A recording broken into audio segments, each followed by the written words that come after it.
Attention to all participants, please fill your attendance for today's program through the Google Form link and QR code that will be provided at the end of the program.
Bismillahirrahmanirrahim. Greetings to Prof. Madya Dr. Nur Ashikin binti Mahmud, Club Advisor of Psychic, Nur Aisyah Nadra binti Muhammad Syakri, President of Psychic 2021-2022, Miss Dwi Nur Aini binti Suyadi, Director of the Mhac, Your Mind Matters.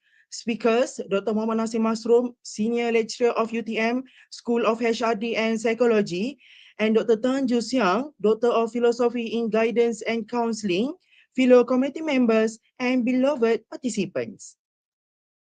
Dear participant, I, on behalf of this Mhac Program Committee, would love to extend special thanks and gratitude to our sponsorship parties, especially Yayasan Raja Zaid Sofia, for their contribution to this program success. Your willingness to work with us is very much appreciated. Assalamualaikum warahmatullahi wabarakatuh, and a very good evening to each and every participant of this program. Welcome to Forum Kerohanian Mental Health with Spirituality 2022. I would like to take this opportunity to thank all students who have taken the initiative to take part in this amazing program. Praise to Allah Subhanahu wa Ta'ala, we have been graced by the change together in this momentous ceremony. Before we move on, let us begin with the recitation of dua that will be led by Amirul Idham bin Muhammad Asri.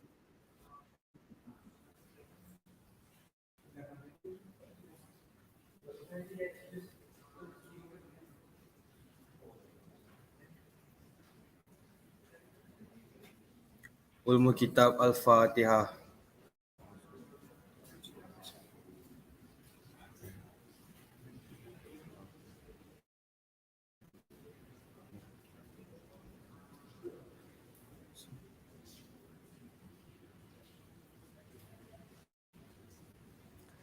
A'udzubillahi minasyaitonirrajim. Bismillahirrahmanirrahim. Alhamdulillahirabbil alamin wassalatu wassalamu ala sayyidina Muhammad wa ala alihi washabihi ajmain. Ya Allah, Ya Rahim, praise be to God, the Lord of the world. Peace and blessing be upon our Prophet Muhammad sallallahu alaihi wasallam and his companion, and for those who follows his example till the judgment day. Allahumma ya Allah, on this blessed evening, in conjunction with the Mhac Forum Kerohanian 2022, we beseech thee and grateful towards you in favor of all the blessing to us, your humble servant, to live in a safe and prosperous life. We seek your blessing for the flawless flow of this event from the beginning till the end. We seek your guidance to steer clear the event that would be detrimental to the progress of this event. Ya Latif, Ya Rahman, please bless us with your tawfiq and hidayah. Please guide Psychic and all the participants here today to greatness, peace, glory, and prosperity in this world and the hereafter. Make us responsible leaders and intellectual. Grant us with valuable knowledge that will be beneficial to mankind in order to gain your madatilah. Make us your righteous servant that follow your commands and neglect sinful acts. Please forgive us for our wrongdoings. Ya Munzilai Barakat, bestow peace to our beloved country Malaysia. Preserve us from any threats and any natural disaster. And to you, Ya Allah, we ask and prosperity upon us in face the challenges from you. Please accept our deeds and please reward us accordingly. Allahumma ja'al jam'ana haza jam'an marhuma wa tafarruqana min ba'dihi tafarruqa maksuma wa la taj'alillahumma fina wala ma'ana wala man yatba'una syakiyyan wala matruda wala mahmura. Allahumma ja'al khaira a'marina akhiru wa khaira a'malina khawatimu wa khaira ayyamina yaumal qafih. Allahumma fir lana zunubana wa walina nina lazina sabakuna bil iman wa la taj'al fi qulubina illal ladzina amanu rabbana innaka ghafurur rahim. Rabbana atina fid dunya hasanah wa fil akhirati hasanah wa qina azabannar. Wa sallallahu ala sayyidina Muhammad wa ala alihi wa baraka wa sallam. Walhamdulillahi rabbil alamin. Amin, Amin Ya Rabbal Alamin. Thank you, Amirul Idham bin Muhammad Asri, for the recitation of dua just now. Before we move on, I would like to give a brief explanation about today's program. Forum Kerohanian Mental Health with Spirituality 2022 program, which is organized by Psyche, is carried out to provide vital exposure, knowledge and understanding to students in a forum about the misconception between mental illness and spirituality that unknowingly exists around them. The objective of this program is to increase awareness about mental illness and to clarify misconceptions on issues of mental illness with spirituality among the students, to enhance students to recognize, acknowledge, and understand the differences between mental health issues and spirituality, and to improve student knowledge of how to overcome or cope with mental health issues and ensure their mental well-being. We would like to continue this program by sharing a video of Mhac.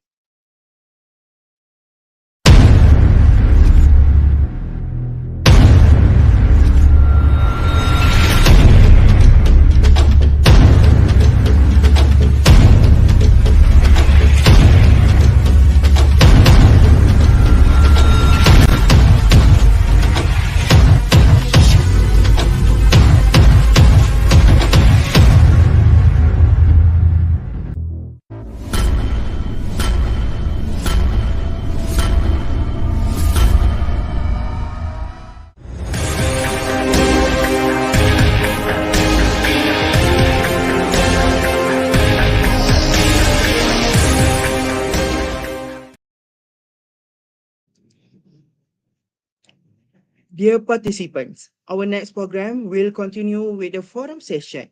If you have any question regarding the topic to our speaker, please ask the question in the comment.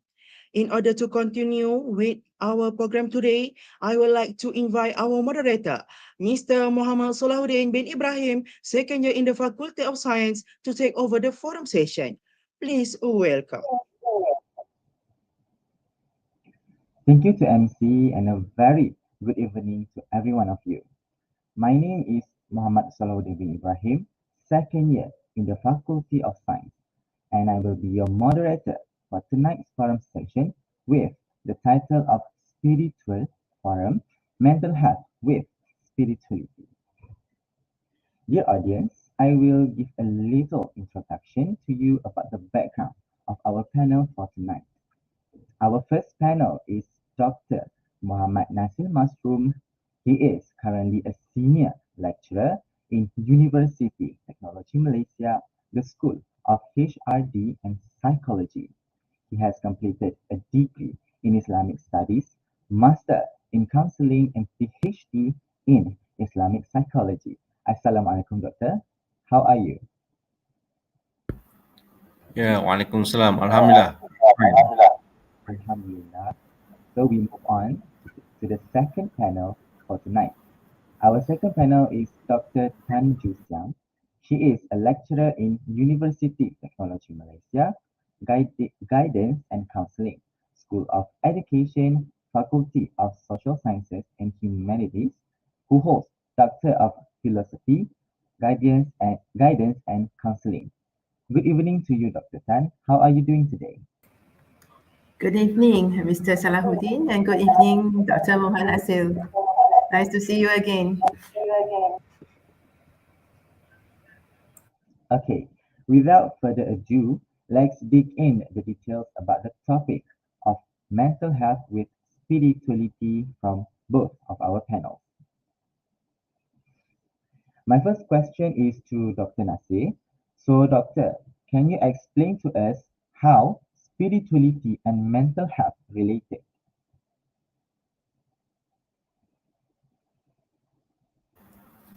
Okey, terima kasih kepada Salahuddin, moderator kita, and also Dr. Ivy. How are you, Dr. Ivy? Okay. Special thanks to the committee of MHAC for mengadakan this program awareness mental health, and this topic I think is very interesting once we are talking about mental health and spirituality. Okay, as asked by the moderator, why or how spirituality and mental health can be related. Okay lah, sebenarnya okay, dalam perspektif psikologi Islam, spirituality ni adalah salah satu, it is one of element in human being. Okay, roh ataupun spiritual. Okay, quite different between Islamic psychology and modern psychology. We can say that modern psychology has been rejected this element spirituality ni telah ditolak oleh modern psychology. Tetapi dalam perspektif Islamic psychology, okay, this element, spiritual element, is important element in human beings, dan it is need to be addressed. Perlu diberikan tumpuan ataupun diberikan dipenuhi keperluannya. Okey, jadi dalam perspektif psikologi Islam, manusia terdiri daripada jasad dan roh. Jasad dan roh ataupun body and spirituality. Okay, body ni okay lah, semua orang I think is very clear once we are talking about the body. Okay, tapi in spirituality ataupun rohani ni, kerohanian, jarang diperkatakan oleh bidang psikologi moden, tetapi dalam psikologi Islam, spirituality adalah elemen yang sangat penting. Okey, dalam spirituality itu ataupun ilmu ataupun kita kata elemen spirituality itu, kita sebenarnya ada four sub element, which are al-qalbu. Okay, al-qalbu, heart. Kemudian kita juga we have also al-akal, and an-nafs, dan juga nafs ni ialah desires. Okay, dan we have another one is ar-ruh, ruh. Okay, bila kita bercakap tentang spirituality ni, is not limited spiritual ataupun roh itu sekadar nyawa. As we understand all this while, once we are talking about the spiritual, kadang-kadang kita hanya memfokuskan kepada life, nyawa yang memberi kehidupan. Sebenarnya elemen spirituality itu lebih jauh daripada itu, iaitu saya sebutkan tadi 4 elemen sedilah, iaitu heart, mind, desires and spirit. Okay, dia merangkumi 4 elemen ini lagi. Jadi bila kita bercakap tentang spirituality, maksudnya inilah elemen yang ditekankan dalam Islam. Okay, balik pada soalan idham tadi, back to the idham question, macam mana benda ni ataupun kedua-duanya related. Okay, jadi untuk menjadi seorang manusia yang seimbang, to be a balanced human being in term of psychological, social, kan, kesemua elemen ini yang Islam kata tadi, spirituality itu perlu diberi perhatian, perlu diberikan dipenuhi keperluannya, as we need to fulfill body needs. We need eat, food and drink, and contohnya kita perlukan riadah, bersenam, kan. Jadi ini untuk yang spirituality juga perlu diberikan perhatian, perlu diberikan dipenuhi keperluannya, ataupun in other words diberikan makanan dia, spirituality. Jadi bila kita bercakap tentang mental health, kesejahteraan mental ataupun mental well-being ataupun spiritual well-being, kesejahteraan manusia yang sejahtera, psychological well-being, kita bercakap tentang mental health.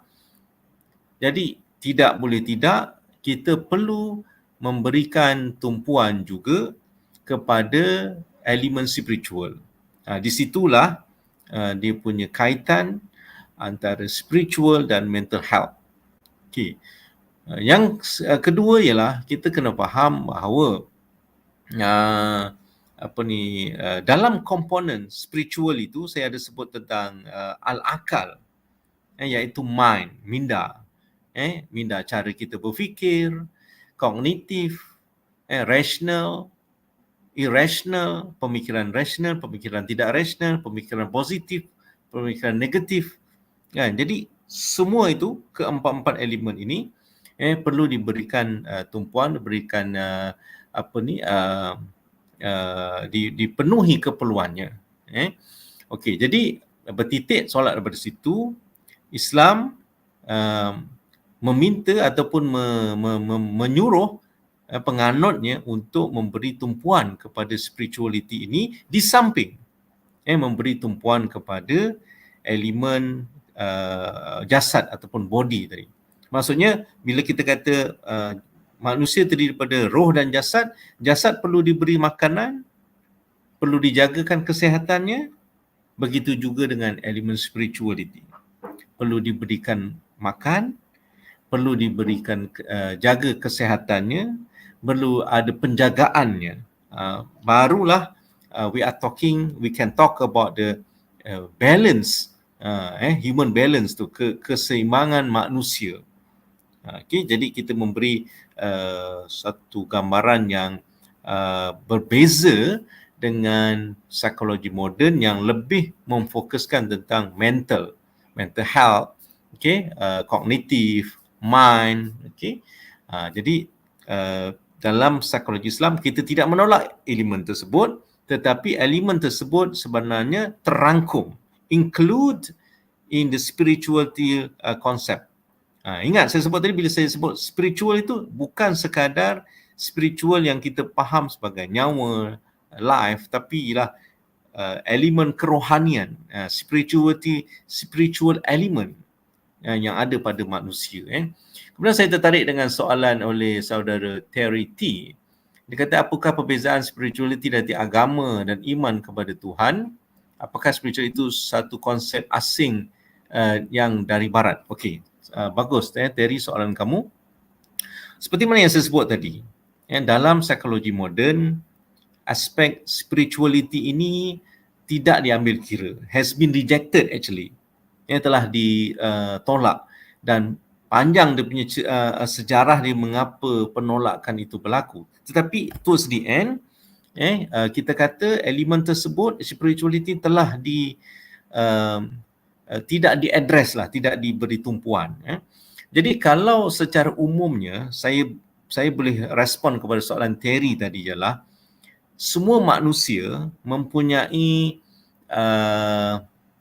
sense ataupun ability tentang spirituality ni, semua manusia. Sebab itu kalau kamu lihat dari aspek persamaan, ya, saya tak kata semua agama sama, yang ini saya perlu beri penekanan. Dari sudut kesamaan, sebab apa? Semua manusia diberikan sense of godness, percaya ataupun adanya Tuhan. Itu adalah elemen spirituality. Is one of element spirituality. Sebab itu dalam dunia ni banyak agama. Agama ialah institusi ataupun apa dikata-kata parti ataupun pihak yang memberi definisi kepada spirituality. Maksud saya gini, semua orang mempunyai sense of godness, percaya bahawa adanya kuasa yang lebih besar yang ada pada dia, kekuatan yang ada pada dia terhad, dan ada satu kuasa yang besar. Jadi untuk memberikan maksud sense tadi, maksud rasa adanya kuasa yang besar itu, agama mengambil peranan untuk mendefinisikannya. Islam dengan agama Tuhan yang satu, Buddhis pun adalah dia punya teori dia, Hinduism pun ada teori dia, Kristianisasi pun ada definisi dia. Even mereka yang tinggal di kawasan pedalaman, yang kita kata kepercayaan kepada animisme, iaitu satu manifestasi di mana manusia secara fitrah, secara semula jadi, by nature, they have this kind of ability to sense there is a superpower. Ada kuasa yang besar. Islam kata apa? Allah Tuhan. Mungkin Kristian kata Jesus Christ, Roh Kudus, and same goes to the Buddhist and Hinduism lah. Yang mereka ada definisi sini bagaimana untuk menyatakan bahawa adanya kuasa yang besar. Tetapi yang saya sebutkan tadi bahawa kita ni dalam sistem kebanyakan hidup di dunia ini, kita sudah pernah dijajah oleh Barat yang mana mereka ini menolak elemen spirituality. Yang kita kata pada hari inilah secularize, mengasingkan agama dengan kehidupan. Jadi mereka menolak elemen spirituality. Dan itulah yang ditekankan dalam psikologi Islam, iaitu membawa balik elemen spirituality ni dalam konteks yang lebih besar, iaitu dalam merawat ataupun menangani masalah kesihatan mental yang elemen spirituality ni telah ditinggalkan, kita nak bawa balik semula. We are talking about spirituality because Western psychology or modern psychology has been rejected this element. Okey, tapi saya kata begini, sebenarnya kalau kita lihat sebentar ya.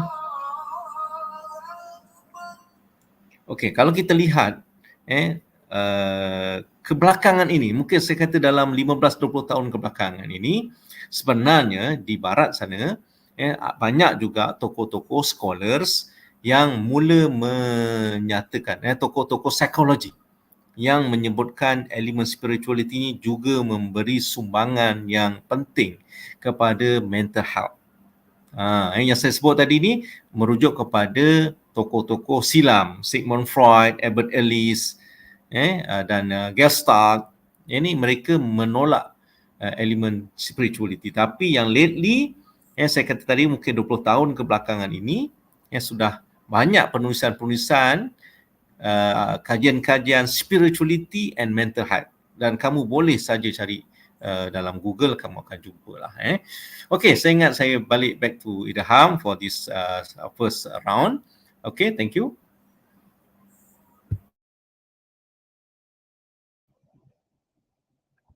Thank you to Dr. Mohd Nasir for the clear explanation from your side. Right. We move to the next question. This question is dedicated to Dr. Tan, our second panel. So, what do you think is the difference between mental health and spiritual health? Can you explain it to us, Doctor? Thank you, Mr. Salahuddin, and for the question. I was very attracted to what has been shared by Dr. Nasir, and I echo very much of what he had mentioned about the definition of mental health and also the importance of spirituality. So back to the question, you asked about the definition of spiritual health and also mental health. Is that the question? Did I get you correctly? Is the difference between mental health and spiritual health? I see. I would not say that there's a very clear difference of it. I think first of all, let me share a little bit about mental health, right? So mental health, for me, I think is important in every stage of our life, from childhood, adolescent, through adulthood, even till the late adulthood. So to me, mental health has two dimensions. One is the absence of mental illness and also the presence of a well-adjusted life and personality that contributed effectively to our life. Yeah. So when I say it, I will say that mental health includes our emotional, psychological, and social well-being. And I'm sure most of you agree with that. And it affects how we think, feel, act. And it also helps determine how we handle stress, relate to others, and make choices. So biological factors, for example, such as genes or brain chemistry, life experiences, trauma or abuse, family history, might have contributed to some of the mental health problems. So when I look at spiritual health, as what mentioned by our moderator, I would term it as spiritual wellness. So I think in general, spiritual wellness not only allows us to seek, meaning and purpose in life. So I would say that it's more than just about emotional and psychological and social well-being. But when we talk about spiritual wellness, it include the aspect of how we seek meaning and purpose in life, and it also allow us to appreciate our life experiences. So when we manage to find meaning in our life, we may be able to experience harmony with our inner self and also the outer world. So you can see that actually when we talk about mental health and also spiritual health or wellness, this is how I term it, we can see that it's very much interrelated, but it covers different aspects of it. So if you ask me, is there a clear difference of it? I would say that in terms of definition, in terms of how we see it, it covers different dimensions. But however, I would say that it's very much interrelated. So this is how I look at it from my side of it. So I do agree and echo. I'll just share a little bit more about, when we talk about spirituality, I think echo what Dr. Nasir has said. Research has shown, of course, in the very beginning of it, the Western psychology might not really recognize or acknowledge the dimension of spirituality.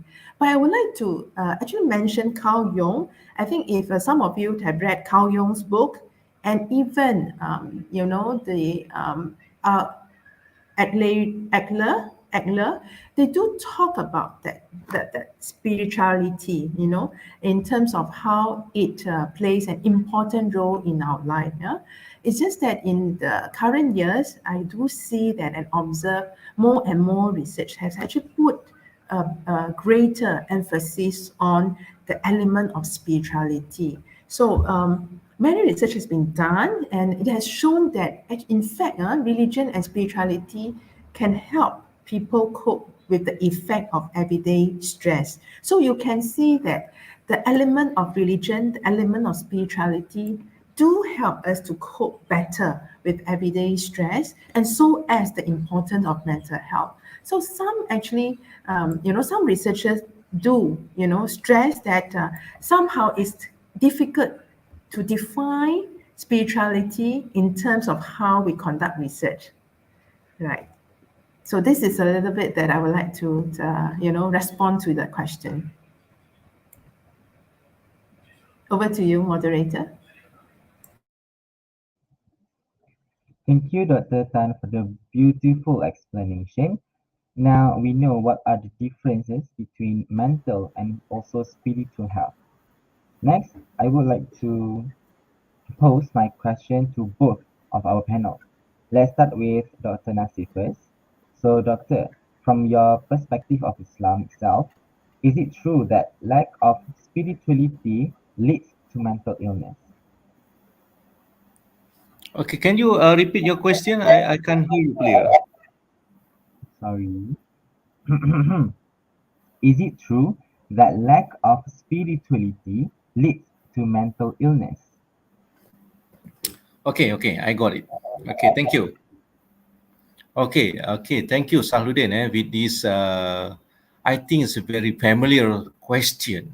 Has been asked to me several times, many times actually, and we also can get some misunderstanding of it. Okay, let me start here. Okay, as mentioned by Dr. Ivy, there are many factors to contribute on condition of mental health of someone. Meaning that there are many others factor to contribute.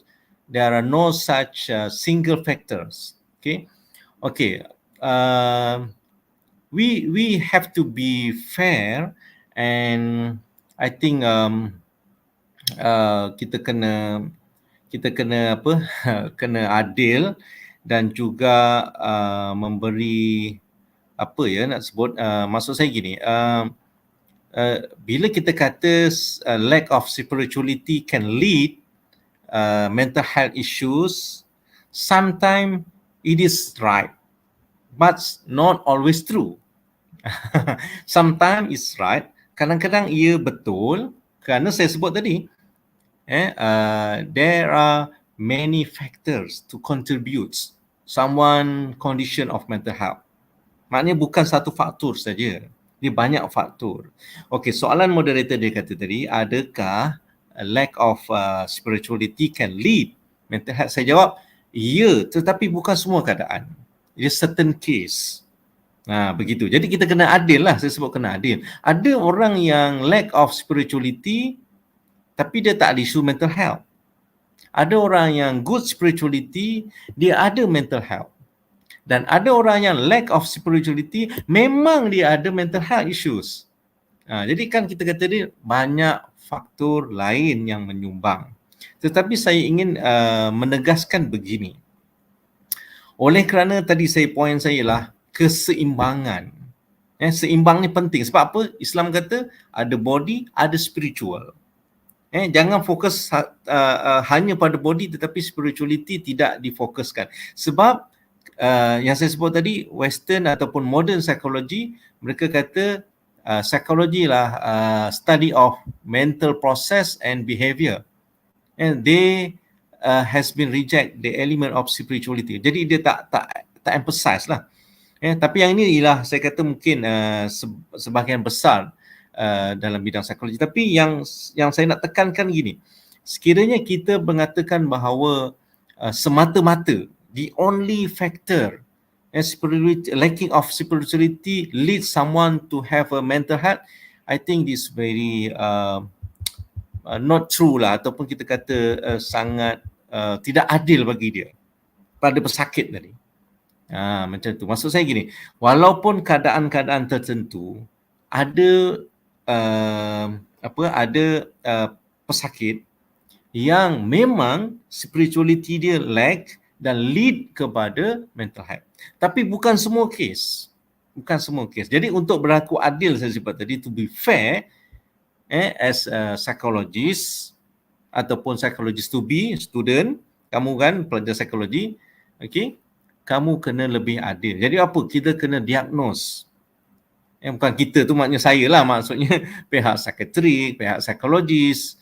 Kita ni mana orang awam, kita kena adil kepada pesakit tadi dengan memberikan pihak yang berautoriti untuk diagnose. Dia ni disebabkan apa? Apakah punca mental health dia? Mungkin stres, mungkin trauma. Kan dia banyak, ataupun nanti Dr. Ivy ada sebut tentang genetik. Kan kalau genetik lah, for example, because of genetik kan, takkan kita kata spirituality dia lack, so dia kena. Jadi banyak faktor. Jadi kita kena be fair, kita kena tengok satu case by case. Okay. Tetapi saya tidak menafikan ada kalangan pesakit yang kerana oleh lacking of spirituality ni boleh lead kepada mental health. Contohnya gini. Contohnya ni mungkin untuk orang Islam ataupun agama-agama lain pun mungkin boleh jadikan dia sebagai satu benchmark. Contohnya dalam Islam kata kita ni kena banyak bersabar. Kita kena beriman kepada Allah, yakin bahawa segala rezeki telah ditentukan. Kitanya hanya usaha sahaja. Tapi ada orang yang tidak dapat memahami prinsip ini. Dia dah usaha bersungguh-sungguh kan, maksudnya struggle, suddenly dia tak dapat apa yang dia mahukan. Kan dia akan jadi upset, dia akan jadi stres, mungkin depressed dengan keadaan tersebut kan. Jadi itu kata mungkin kat sini kita boleh strengthen dia punya spirituality dia. Jadi saya nak ulang balik supaya masyarakat tidak keliru dengan apa yang kita salah faham ni. Bukan semua lack of spirituality tu akan lead kepada mental health. Kita kena case by case tengok satu-satu. Tetapi di sana kemungkinan ada yang lack of spirituality, bukan semua, ingat bukan semua, ada sebahagian mungkin pesakit yang perlu kita strengthen dia punya spirituality untuk recover mental health dia. Untuk kes yang lain mungkin kena pergi psikiatrik, kena makan ubat, kena pergi counselling, kena betulkan cara dia berfikir, rasional tak rasional, positif negatif, self esteem yang rendah. Ini kita serah kepada pakar Dr. Ivy macam mana nak counselingkan orang ini. Tetapi dalam keadaan yang lain mungkin kita perlukan dia enhance dia punya spirituality dia. Jadi sebab itu dalam psikologi Islam kita sangat mempromosikan tentang holistic approaches ataupun kita kata integration. Maknanya semua elemen. Tadi kita kata kita ada 4. Q, heart, kita ada mind, kita ada roh, kita ada nafs, kan? Semua ni kita kena kombinasi. Ataupun kalau dalam psikologi moden dia kata biological, mungkin ada brain imbalance dalam otak dan sebagainya. Okey, yang itu mungkin kena makan ubat. Ataupun mungkin trauma. Ini mungkin nak kena pergi ke sesi counselling, kan? Kemudian sokongan sosial. Nampak tak? Jadi kita nak masyarakat di luar sana faham bahawa integration holistik ini penting dalam memberi rawatan kepada mereka yang bermasalah tentang mental health ni. Okey, jadi jawapan saya kepada soalan moderator tadi, tidak semua kes begitu. Mungkin ada 1-2 kes yang begitu, yang memerlukan. Sebab itu kita kata spirituality ni boleh menyumbang, contribute kepada well-being seseorang itu. Okay. Tapi bukan semua keadaan, bukan semua kes. Jadi kita kena adil, kita kena bersimpati, berempati kepada pesakit-pesakit mental health ni dan memberikan mereka ikut keperluan dia. Okay, untuk makluman, mungkin saya dah cerita banyak kali dalam kelas saya ni. Saya kata, saya pun ada kawan yang kita panggil dia ustaz, dia pun ada anxiety. Adakah kita kata the lack of spirituality? Kan kalau saya kata macam tu, saya tak adil bagi dia. Saya macam judgemental pada dia pula. Engkau ni ustaz, kan, tapi engkau anxiety, engkau lemah iman. That's wrong. Okay, jadi mungkin dia ada hal lain, mungkin trauma dan sebagainya yang menyebabkan dia rasa anxiety tu, kan? Tapi dengannya spirituality ni dia boleh recover cepat. Tapi at the moment dia kena anxiety tu, saya tak boleh kata dia engkau lemah iman. Kan, itu satu judgemental, satu tuduhan yang tidak adil bagi dia. Okay, jadi itu komen saya, saudara moderator. Back to you, Salahuddin. Thank you. Thank you, Dr. Nasir, for the clear explanation from your perspective, which is kata pendekatan daripada Islamik lah, kan.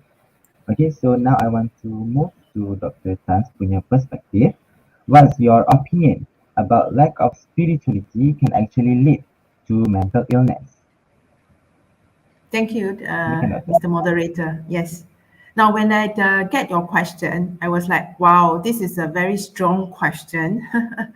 And I somehow feel your good intention of posting this question, because this question might represent a lot of people's queries about whether lack of spirituality does lead to mental illness, right? Yeah, but I would agree 100% with what Dr. Nasir has mentioned.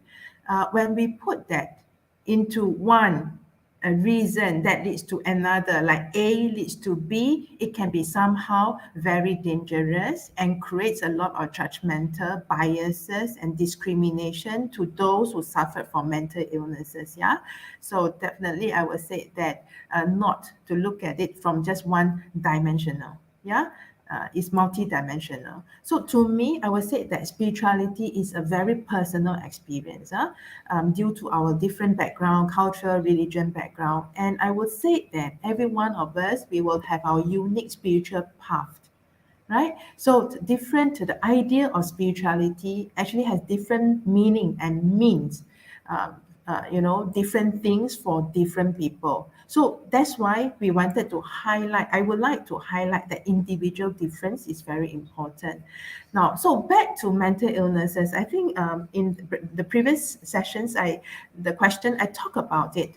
Now, I would like to say that personally, I recognize that there are multiple factors that contributed to one's mental condition, such as, again, I would like to mention that one's personality, our environmental, our biological, our social factor. And we do see that social demographic, the health and other social factors are some known to be risk factors for certain mental health problems, right? So mental illnesses sometimes run in families. So people who have a family member with a mental illness might be somehow more likely to develop one themselves. So this is where I would say that I would not, support that mental illness is due to one single factor. Now, by saying so, I would also wanted to highlight like biological, physical factor and how this factor interact with the environment is also very unique for every person. So mental illness itself, right, occurs from the interaction of multiple factors, right?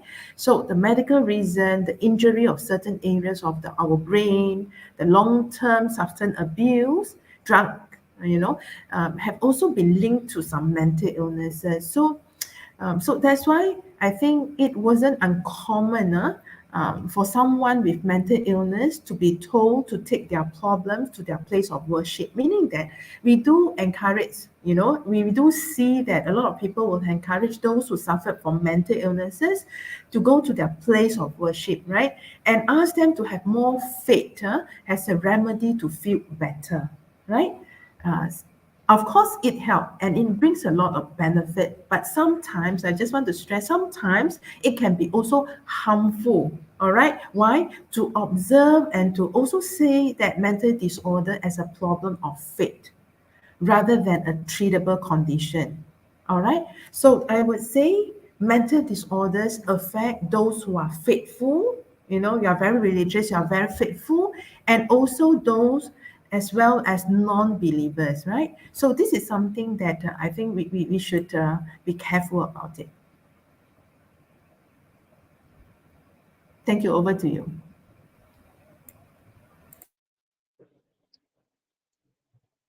So thank you to Dr. Tan and also Dr. Nate for sharing your opinion from the different perspective. Okay, so we continue with the next question to Dr. Nasir. Based on your opinion, how can a person take care of themselves, both mentally and spiritually?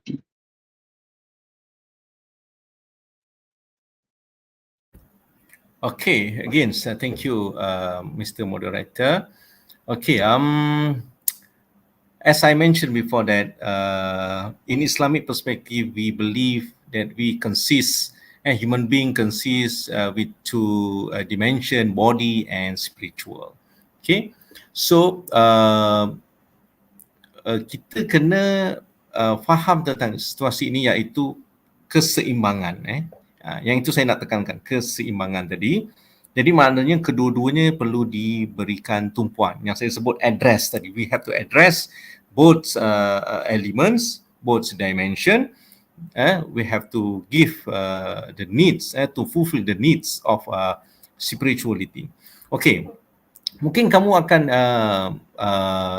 sedikit confused. Okay, again saya kata, the definition of spirituality ni may vary. Berbagai lah, berbagai, is depend on the scholars how they define the spirituality is. Okay, but I think very straightforward ataupun in general, okay, spirituality ni is you feel there are some power. Mungkin ada satu kuasa yang lain lah yang kita panggil Tuhan itu.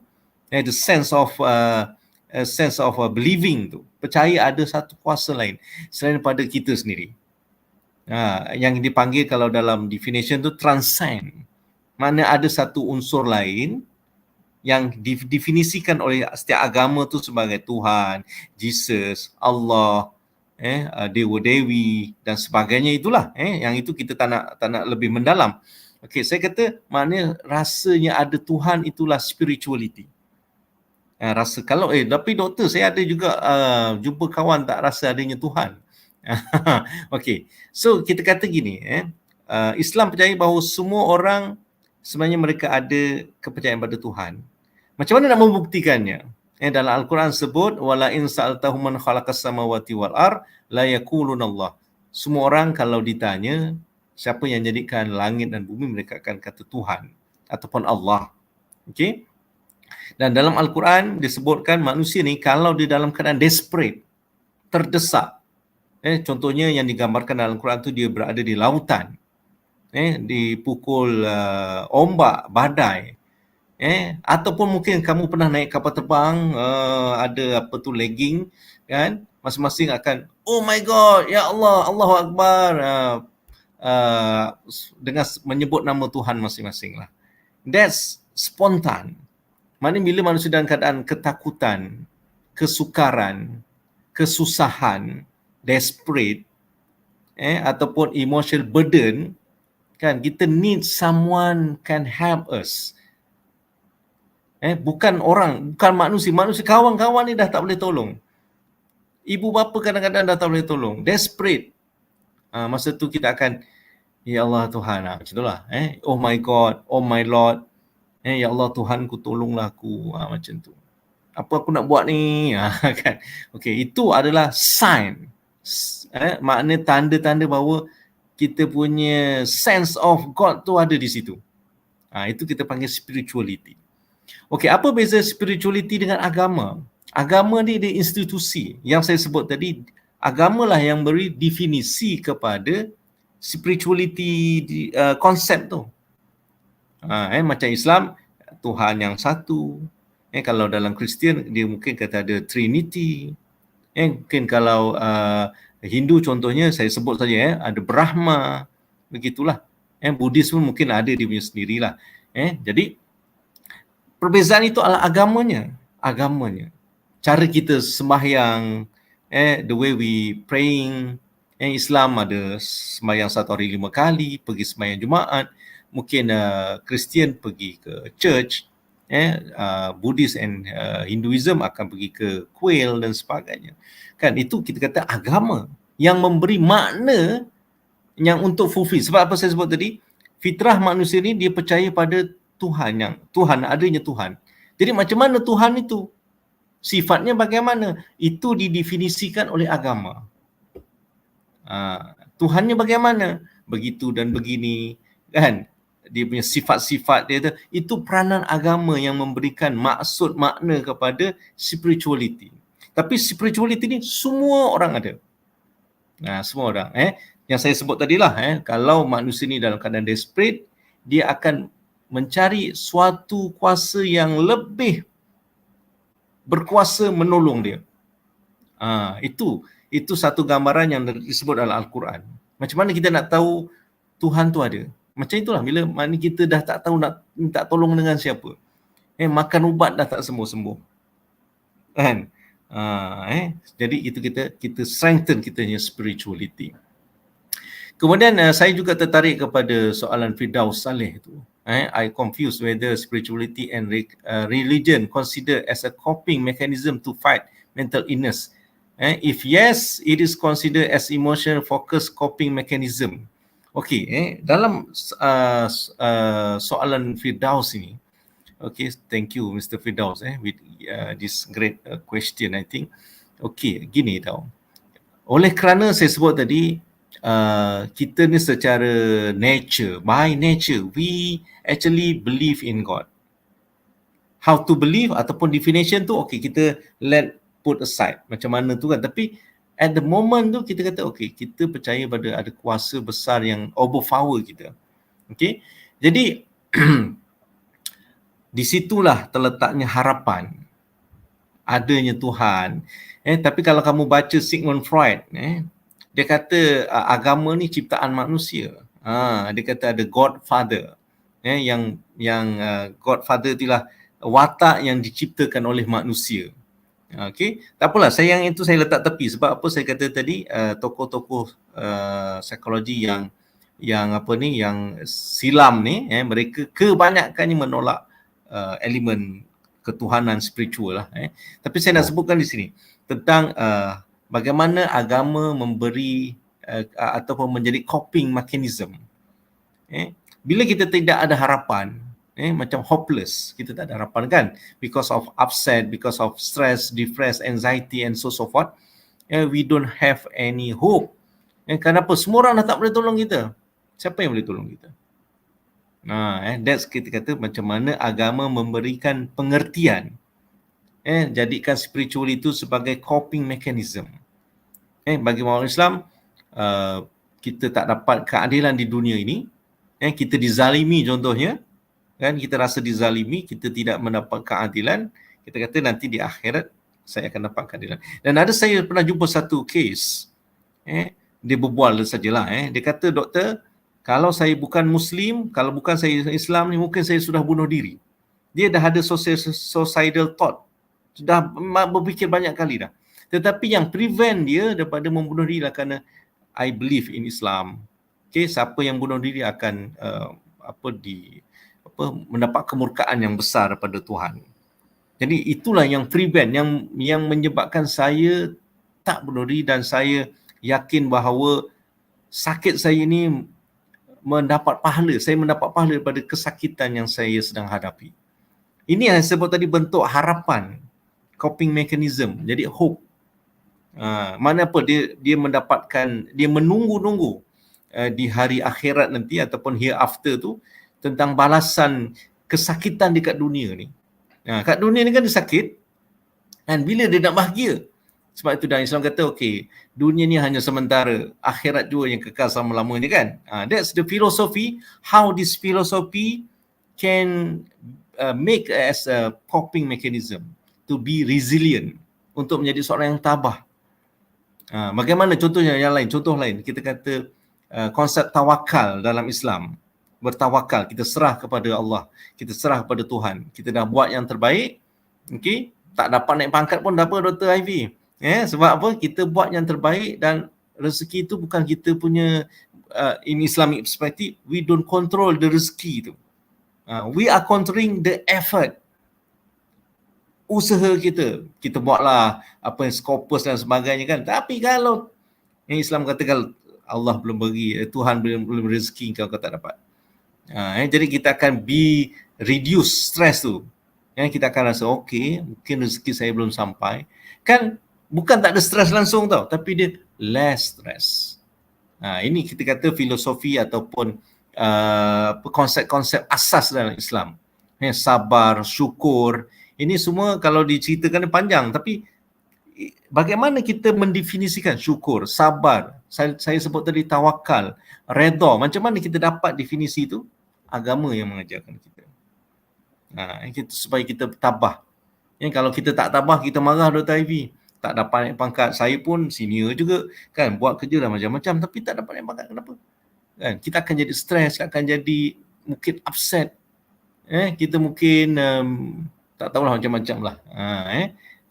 Jadi begitulah peranan agama, Saudara Firdaus, bagaimana dia menjadi coping strategis ataupun mekanisme kepada mental illness. Itu sebahagiannya lah mungkin. Sebab tu saya kata sebenarnya yang saya cakap ni secara umum saja. Untuk lebih dekat itu dia kena one to one, kita kena berbual apakah yang selalu yang burden, the emotion burden yang dihadapi. Kebanyakan kita ni sebenarnya tak berjumpa dengan orang yang benar, dengan betul untuk kita sharing kita punya isu lah. Saya tak cakap lah saya, tapi sebenarnya kita kalau kontak UTM ni kita ada counselors, kita ada pusat counselling, kita ada pensyarah-pensyarah counselling. Sebenarnya untuk langkah awal tu saya ingat kita punya discussion tu akan bantu banyak benda lah. Jadi saya ingat saya berhenti dulu, balik kepada Mr. Moderator. Mr. Moderator, can I also respond to the Mr. Fidel's question, because I find it also very interesting. I just wanted to add on a little bit of my thought, regarding this issue.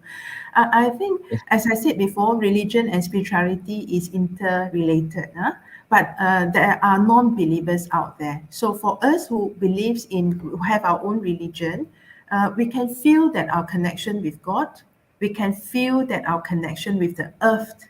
We can also feel that the connection with ourselves and with people surrounding, right? So for non-believers, when they are able to make that connection, whether with the nature, with people, with themselves, then they can define it. They feel that this is spirituality within them, right? So I would say that if I look at religion, if I look at spirituality, I would say that we can see these two factors as a protective factors in terms of cultivating one's mental health. And it helps to, in certain extent, in certain aspect, it helps to promote the recovery from ones who suffer from mental illnesses, right? Yeah, so I think this is a part that I wanted to add on that. Yeah. Thank you, Dr. Nasir and also Dr. Tan for the answering the question from Firdaus, if I'm not mistaken. And I want to add a little bit from the question that I asked Dr. Nasir. So basically, in my opinion lah, macam orang kata, circle kita tu kenalah yang betul. Betul tak, Doktor? I mean like, kawan kita, circle yang orang kata kita selesa untuk bercommunicate and also share our own problems. So, saya sendirilah, saya rasa macam circle yang baik untuk kita sharing our problems tu, let's make macam kita less than berfikir panjang. Contohnya macam nak bunuh diri, semua tu kan. So that, I think, Doctor give a very good explanation from that part. So we move back to Dr. Tan. So can you tell us what is the impact of spirituality on mental health? All right. Okay. This is also a wonderful question. Again, I think most of you will be, listen to me repeatedly emphasize the same, the concept.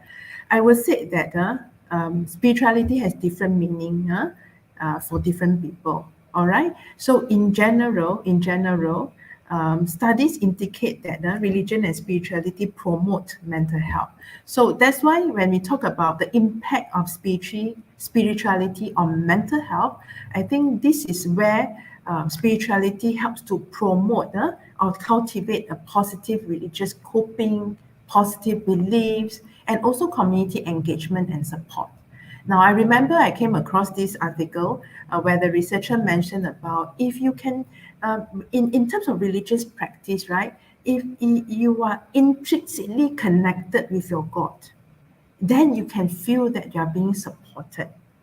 And for those who has a religion, and when you are not intrinsically connected with God, but extrinsically connected, you are connected with the community. And this is where you receive that support from the community. So the community engagement and support also helps to promote mental health. So to answer the question of whether spirituality has an impact on mental health, I would say different people might have different answer for that. In general, I myself would say yes, it does have impact on our overall mental health, right? So again, I would like to quote that some research did state that spirituality has benefits for our stress relief. Yeah. So cultivating our spirituality may help uncover what's most meaningful in our life. Now, remember that I said that even though we have different meaning, yeah, but one of the very important aspect of spirituality is to find the meaning of life and the purpose in life so that we can lead a purposeful life. Right? So cultivating that part of spirituality within us will help to uncover what's most meaningful in our lives, right? So by saying so, when we ask ourselves, what is this most meaningful? How to lead a purposeful life? I think it helps us to set our priority, to identify what's most important in our lives, which we can focus less on the unimportant things and to be more present and connected to the world. Just like what mentioned by Dr. Nasir, is that we don't ask for anything, we don't ask for a promotion, we don't ask for a reward, but what's the meaning behind of our hard work? Probably is for the sake of our students, so that we can be a good educator, for the meaning that we try our best, And whether we have that rezeki or not, it depends. I think this is the part that we work on it, right? So I believe that the fundamental question is whether when we talk about our spiritual practice and our spiritual encounter, whether that gives us strength or not, whether it gives us strength, right? Yeah, if yes, then I think this is the part that we could practice more or engage in more spiritual practice, or to get connected spiritually, even more, so that it had a positive impact on our mental health. I hope I answer your question. Yes, Doctor, you answered it very well. Thank you so much, Dr. Tan. I totally agree with your points. So we move on to the next question to Dr. Nasir. In your opinion, what is the best way to improve mental and spiritual well-being?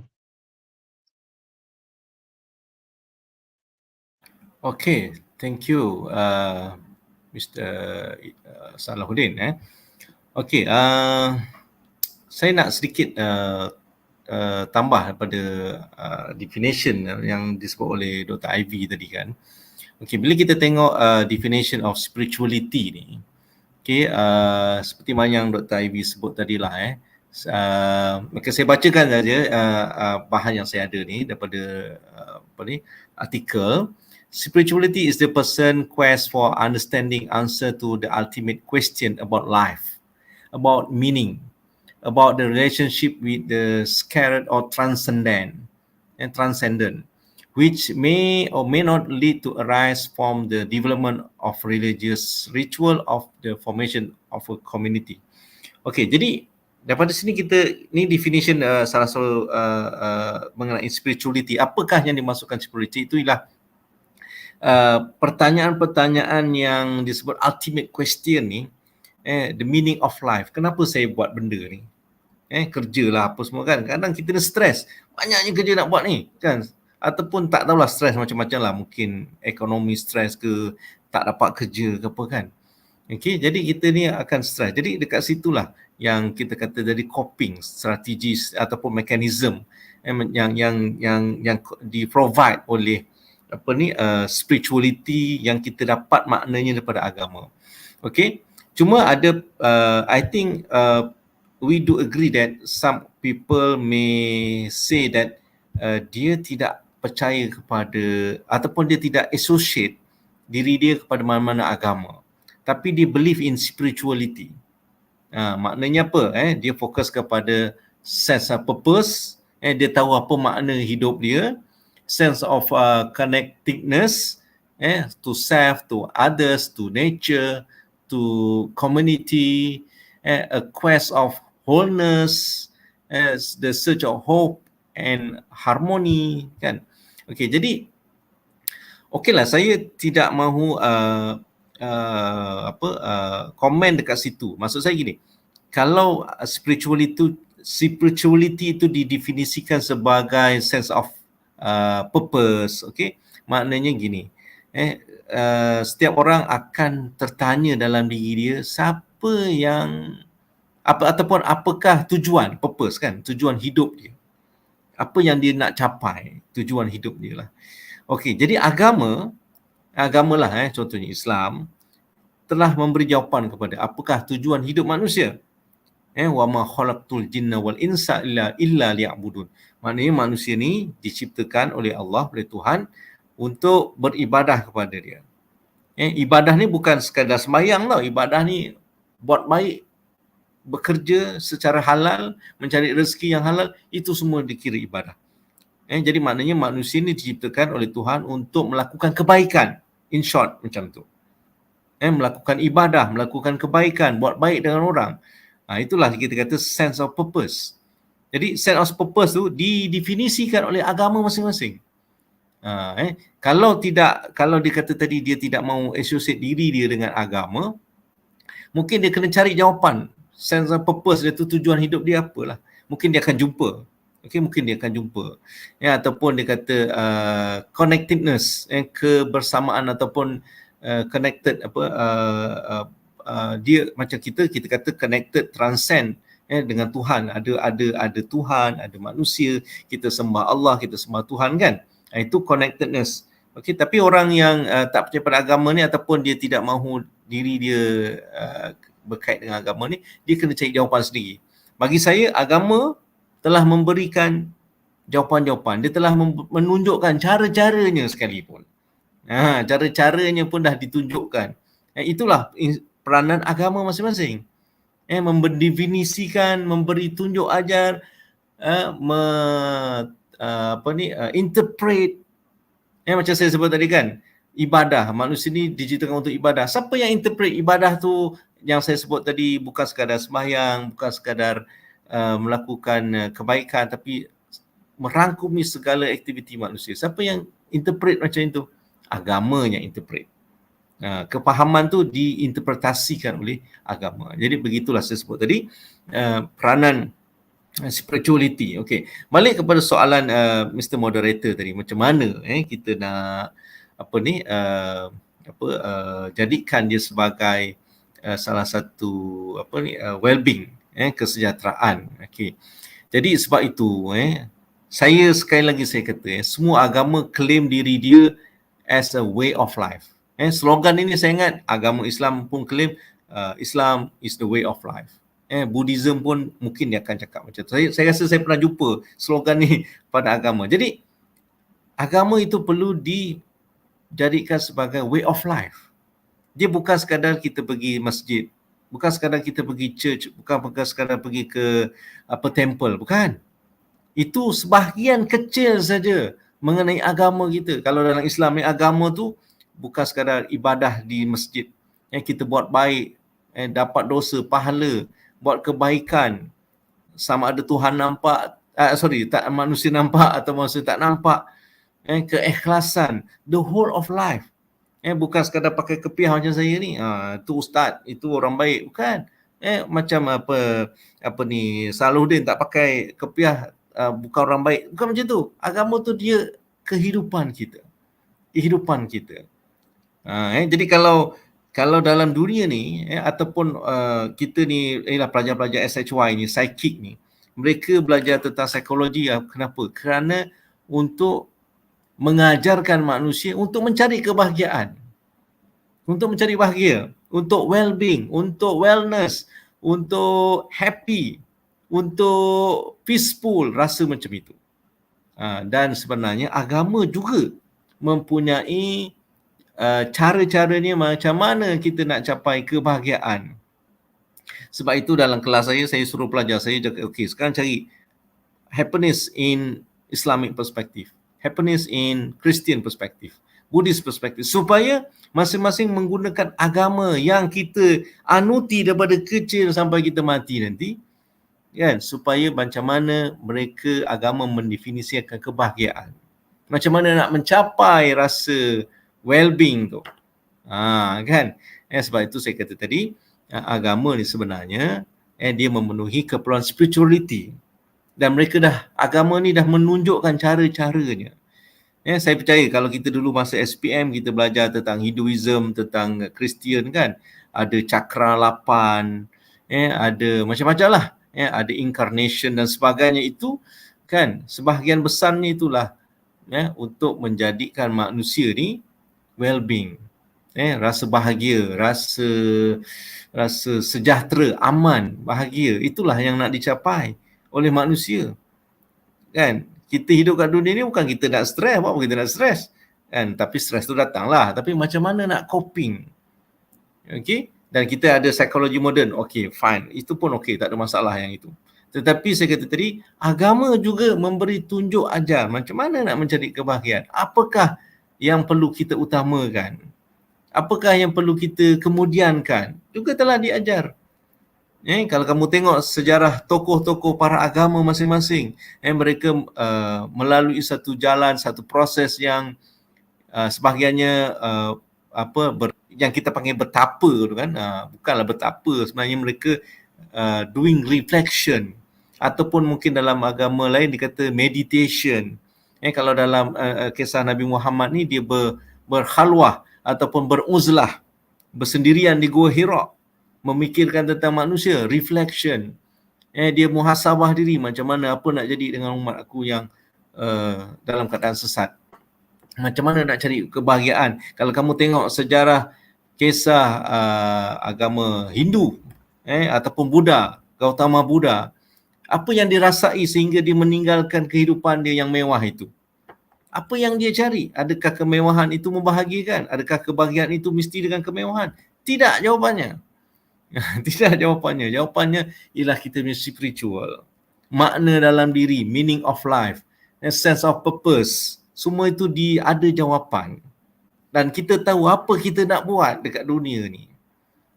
Betul lah, memanglah kita study, kerja, sibuk, stres of course. Ini memang stres lah, tak ada siapa cakap tak ada stres. Tapi bagaimana agama release menjadi coping mechanism tadi. Ataupun memberi jalan keluar kepada kekusutan manusia. Kan? Dia sifatnya spiritual ni, dia unik tau. Hubungan kita dengan Tuhan ni, hubungan Allah ni dia unik. Macam tadi Dr. Ivy kata personal experience. Hubungan unik maksudnya apa? Macam mana saya semayang saya rasa tenang? Kita tak boleh jawab secara empirical begitu. The feeling of calmness, the feeling of peaceful tu datang bila kita buat dengan penuh sincere, penuh betul-betul mengharap the best thing. Kan? Kalau kita duduk kat masjid, kan, kita rasa tenang. Mungkin kalau agama lain duduk di rumah ibadat masing-masing. Macam mana the feeling of calmness tu datang? Tu saya kata personal experience, unique personal experience. Susah kita nak gambarkan dalam bentuk yang tangible, yang empirical seperti itu. Sebab itu salah satu spiritual ni ditolak oleh psikologi barat sebab apa? Not empirical. Tak boleh nak observe. Tak apalah, yang itu panjang ceritanya, nanti masuk dalam kuliah. Okay, tapi soalan tadi Sarudin kata, macam mana jadikanlah agama itu sebagai way of life. Jangan ambil sikit-sikit saja, ambil semua.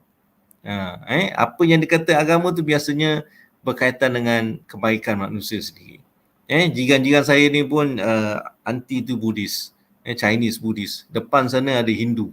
Kan? Alhamdulillah, mereka semua orang yang baik-baik. Kerana saya tengok mereka ni dekat dengan agama masing-masing. Itu contoh yang depan mata saya lah. Tempat lain saya tak tahu. Agama kata jaga hubungan dengan jiran. Kan? Kalau kita semua pegang pada filosofi tu kan, semua jaga dengan jiran lah. Janganlah buat bising, jangan pemabuk dan sebagainya lah. Jadi kalau semua orang balik kepada agama, nilai-nilai murni ni tadi, yang dipromosikan oleh agama masing-masing kan. Jadi itulah saya sebut tadi spirituality tadi. Okay, Sarudin, back to you.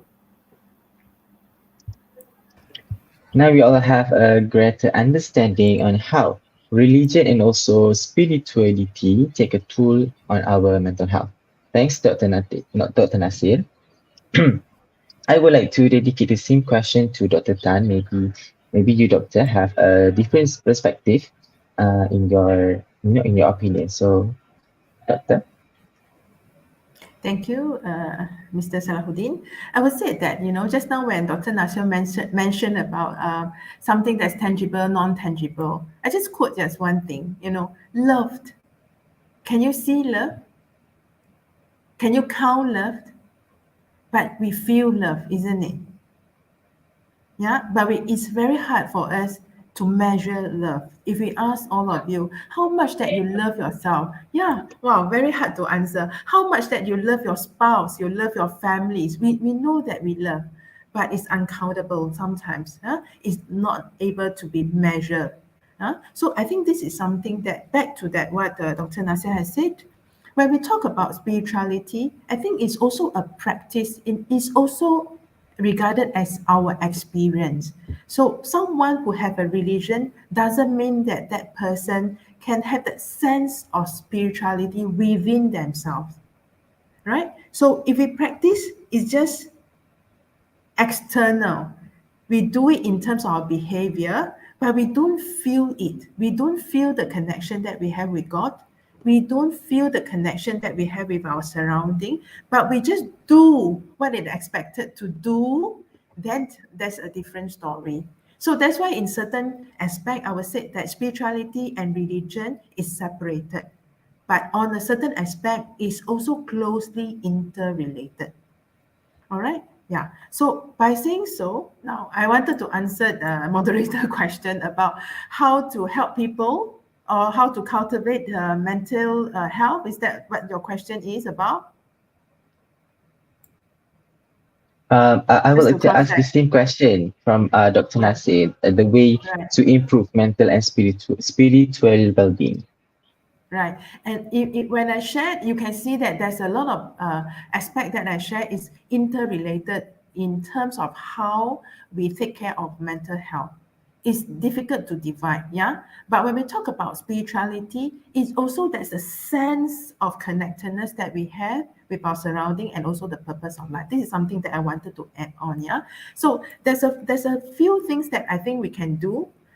First of all, we learn to pay attention to how we feel, right? How we feel, meaning that we can recognize and be aware of our feelings and emotion.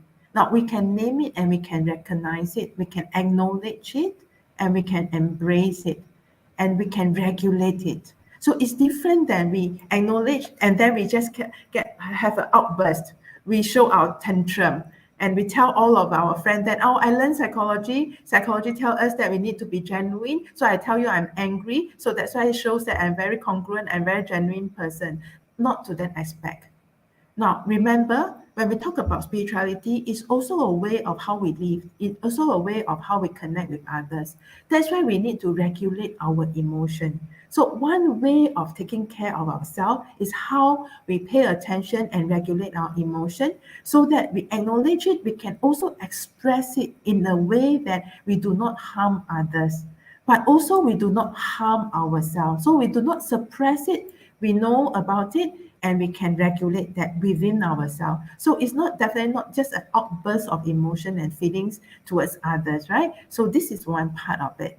Now, another part is that how we can also have that focus on others, yeah, to have that kindness and to have that sense of gratitude towards others. So opening our heart, we feel that empathy and we are willing to help others. I think this is also one important aspect of cultivating that spirituality and also maintaining, and promoting the mental health within us. Now, of course, one aspect for some of us who practice meditation, I think we try to spend time every day to practice and to have in some form of meditation. And probably you are not familiar with meditation or it's not part of your practice. I think being mindful is one of the important aspects, being mindful. So I will talk more about being mindful. Now, for example, that we are mindful towards about our breathing. So mindful breathing can be one of the practice that we focus on our breath, right? Now, for example, I know that all of you are tired. You are sitting in front of your laptop. Probably you are holding your handphone and you feel pretty tired after listening to all of us, right? Talking and sharing, but there's no music. There's no so much of entertainment. So if you can be mindful about yourself and now you sit, you feel that you're seated, and when you seated, you start focusing on your breathing, all right? And let's do it together. It's like what? Let's do it together where we inhale deeply for 3 seconds. And also slowly exhale for 3 seconds. All right? And use your breath as your anchor when you find your thoughts wandering, thinking about when is it going to end.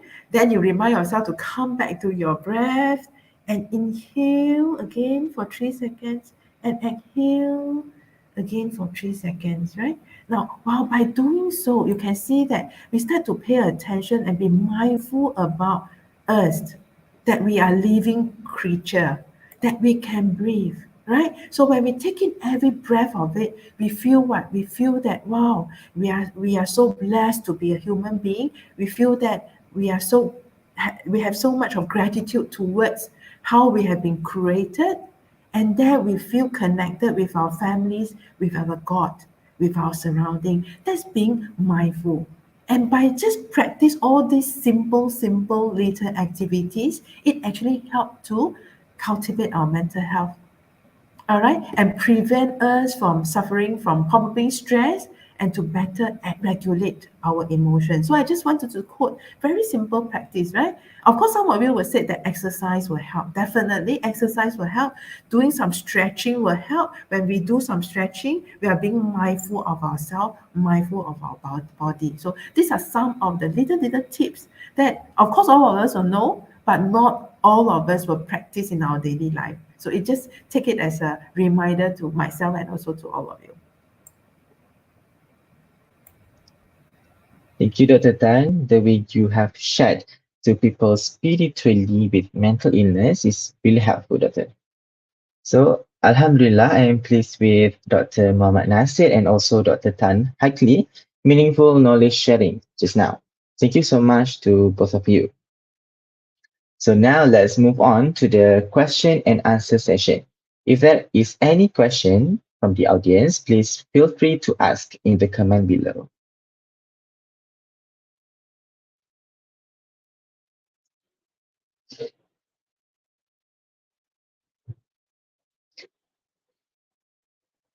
To the question from the audience, I would like to ask Dr. Nasir and also Dr. Tan to answer from the same question so that we can know the difference. That we can know the difference in different perspective from your point.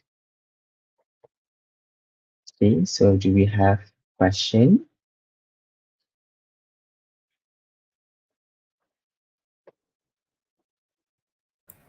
If you don't mind, while waiting for the question, like, we can also practice counting our blessing. For example, if I ask all of you, let's, to be quiet for just a short moment and start counting our blessing. What pops into your mind? Yes, I think Dr. my first reaction would be, oh, I feel I'm so blessing that I can be with Dr. Nasir tonight. I can be Mr. Salahuddin tonight. I feel so blessed that, for having me here tonight with all of you that I cannot see, but I assume that we are watching via the Facebook Live. This is the blessing that I can count. And when I start to count my blessing, I feel that, oh, I'm being present at this moment. I'm not just having the name of Ivy Tan, but I'm be with you. I somehow connected, even though we do not sit face to face, we cannot meet each other in person, but I can immediately feel the present. So I think one of the practice also start to count our blessing. Yeah. Okay, we have a question here from Dwi Aini. What can we do to increase our society's knowledge regarding mental health issues? So can we have Dr. Nasir first to answer the question?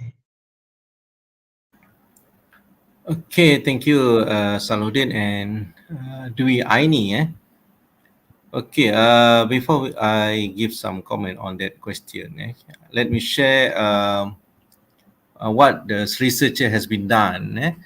Okay, I got this article by Swinton argues that depression often characterized by feeling of hopelessness, lack of meaning of purpose in life, and low self-esteem. This is who are suffering depression. It's by its very nature linked with what many people understand as spirituality. Maksudnya kalau kita tengok depression, orang depression ni dia akan hopelessness, okay, a lack of meaning of purpose in life, low self-esteem, okay. So dengan spirituality, kita boleh sebenarnya enhance, improve dia orang punya ni lah yang lacking of meaning of purpose, hopelessness ni kan. Kebanyakan orang tu dia hilang hopeless, hilang harapan. Okay, another finding, dia kata apa? Many religious and spirituality tradition, okay, make the claim of offering individual meanings and purpose at otherwise confusing or depression existent. One of the key contribution of spirituality in the life of this individual, therefore, may be power of offer to restore meaning, purpose and hope to their lives. Okay. Jadi kalau kita lihat ini untuk kes depression lah. Saya juga ada kes, ini saya dapat daripada artikel anxiety pun sama, loss of meaning in life, obsessional religious thought and action, okay, fear of death, okay, semua ini akan sebenarnya membantu. Spirituality boleh membantu how menjawab ataupun respon kepada this question, this ultimate question. Okay, jadi soalan Dwi tadi dia kata macam mana to increase our society. Sebenarnya apa yang kamu buat malam ini adalah salah satu caranya. Okay, so I think we put ourselves as a party who are responsibility in promoting the mental health issue ni. Maknanya apalah, psychic, pelajar-pelajar SHY kan, kalau tak siapa lagi, takkan nak suruh online kan. So kita lah have this responsibilities to promoting. Kita tak boleh harapkan orang lain lah, sebenarnya kita sendiri yang kena buat lah. So salah satu aktiviti yang psychic buat MHAC pada malam ini adalah salah satu caranya, dan banyak cara lain lah, tapi saya sangat suka bagaimana psychic sebenarnya banyak tadi kalau kamu tengok video tu kan yang mereka buat. Cuma of course lah promoting ni is important things. Kalau saya tengok dekat Facebook ni ada lebih kurang 28 orang. Ada 28 orang kan. So kalau program seperti ini dapat lebih ramai partisipan, viewers kan, itu lebih baiklah keadaannya. So saya sebut tadi, apa yang kamu buat dah betul, dah baik, dan tahniah saya ucapkan, tapi mungkin kena struggle on promoting lah. Macam mana kamu buat saya tak tahu, kamu bincang lah among the community how to promote this program. Okay, that's why daripada saya. Itu saja daripada saya. So, Dr. Tan, how about in your opinion for the question? Of course, I would say that do more. We try to talk less, but we do more. Do more in practicing empathy in our daily life, by doing someone a favor, when not being afraid to talk about our own problem, and seek help when it's possible, right? Seeking help means that we are willing to share, we are willing to participate in any forms of activities that help us to feel more connected. It's not just merely about feeling good. I'm not a supporter of that. We have to do everything that to make us feel good about it, right? Sometimes if someone taking drugs and that person tell you that, oh, taking drugs makes me feel good because I can run away from my stress, that's only temporary. So I will not say that going for some activities that make you feel good, but help you feel connected and also more grounded. When we talk about connection and also grounded, it also tells us about how we feel connected with ourselves, with others, with our God, and with our surrounding. I think this is very important. So keep doing it, right? So thank you, Aini, for your effort and for what you have, posted. Okay, thank you, Dr. Nasir and Dr. Tan, for the clear explanation for Aini, for the question from Aini. Now, do we have a question from NS? If you are suffering from mental illness and you feel better by engaging in spiritual activities, how do you know that you still need to seek professional help? I think I want to go from Dr. Tan first. All right, okay, thank you for that. I think, okay, first, there are a few aspects that you can cross-check with yourself, right? Definitely, if you feel good, of course, you keep doing it. Yeah, you feel better, because this is where, when I said that you feel supported, probably, because when engaging in spiritual activities, there are two forms of connection, as what I said before, is your connection with the God and also the connection with the spiritual community, right? Yeah, so this is where you feel better.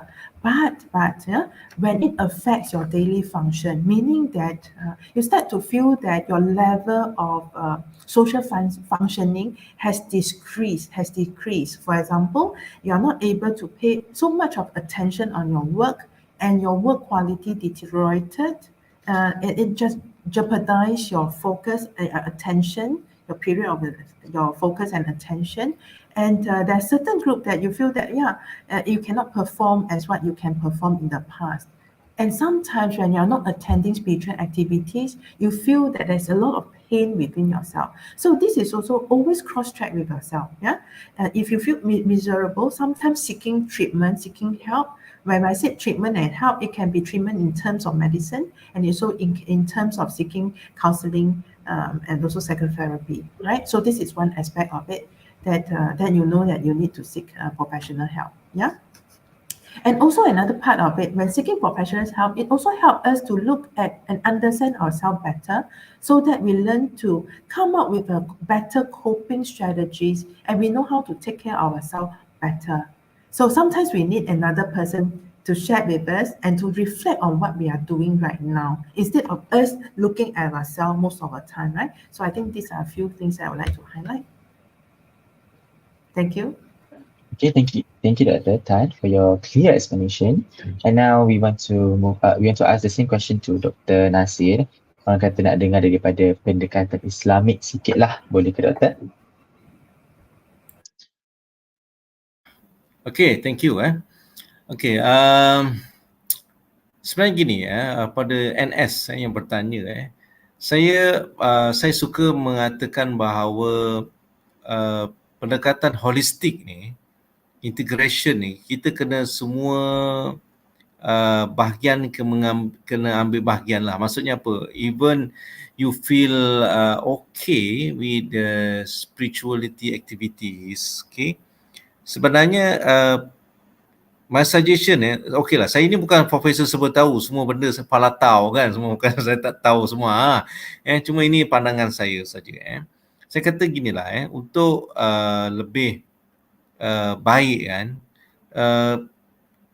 kita okay, saya sebut tadi kita kena holistik. Holistik ni apa? Kita dari sudut biological, maknanya kalau perlu pergi ke psychiatric contohnya kan, kalau perlu, saya pun tak pasti perlu tak. Jadi kalau perlu jumpa counselors, supaya setiap angle tadi, setiap dimension yang ada pada kita tu, biological, social, semua telah kita penuhi keperluannya.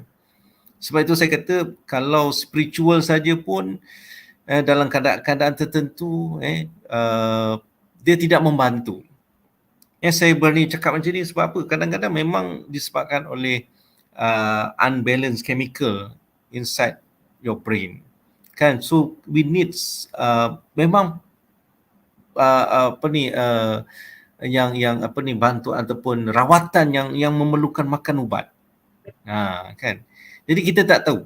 Tapi kalau yang bertanya tadi, kamu memang dah tahu kan. Sebab tu saya kata kalau doktor kata suruh makan ubat.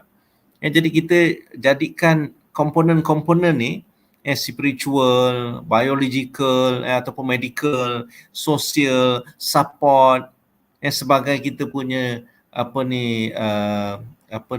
dimensi yang perlu kita bagi sama rata lah. Maksudnya spiritual pun kita buat, biological perspective pun kita ambil consideration, okay, counselling session pun kita pergi, supaya setiap angle ni kita betul-betul dapat dipulihkan. Apa yang berlaku dalam masyarakat kita ni, contohnya dia kata okay, ini kena strength dia punya faith, keimanan, sebab iman lemah kan. Sedangkan mungkin dia keperluan biological, medical tu dia kat situ. Keperluan dia di situ. Kan. Jadi kita ni tak tahu. Jadi saya ingat saya punya advice tu, okay, pergi je kepada professional help. Sekurang-kurangnya kita dapat pelbagai perspektif. Dan kita kena ingat, semua ni dia mesti integrate. Integration tu mesti ada. Jangan hanya melihat pada satu perspektif saja. Jangan hanya melihat contohnya makan ubat boleh menyembuhkan. Ramai orang makan ubat tapi tak sembuh juga. Kan? Ramai juga orang sembahyang tapi tak sembuh juga. Jadi promosi saya ialah integration ataupun holistik ni tadi. Begitu Kemudian saya tertarik dengan seorang Diviana ni Diviana tu dia ada tanya, what should we do to face the criticism from so-called religious society? Jadi kita ginilah kadang-kadang kita ni concern to others ni too much. Kita concern pada orang lain ni sangat banyak lah. Sebab apa? Kita ni tak boleh nak kontrol orang ni. Kalau dalam bahasa Melayu tu, mulut tempayan kita boleh tutup. Mulut orang kita boleh tutup. Criticism ni dia akan datang. Netizen akan kritik.